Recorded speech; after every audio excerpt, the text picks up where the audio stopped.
साडा की बनेगा जिते छुड़ाण वाला भी कोई नहीं होएगा। इत्थे पुलिस वाले फड़ के लै जाण, कई सिफारिशां पहुंच जांदियां ने। मजा तो इस गल दा ना कि सिफारिश उत्थे भी पहुंचे।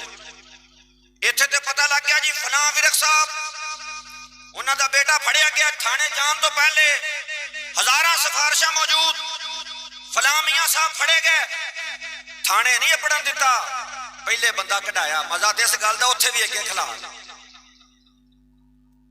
मजा तो इस गल दा, मजा तो इस बात दा कि बड़े करनी वाले पीर साहब सन, उत्थे भी अगे होकर छड़ाया ने। बड़े करनी वाले मौलवी साहब सन, जवाना वाली कीमती सु कबर च लै गया,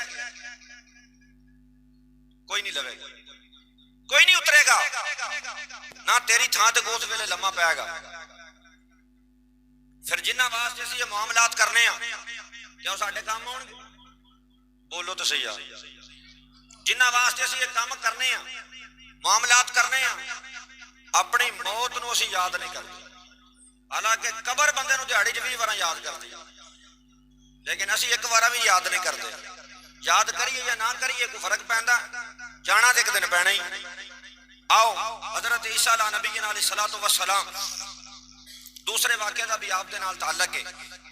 हजरत ईसा अलैहिस्सलातु वस्सलाम जिस वक्त अपनी कौम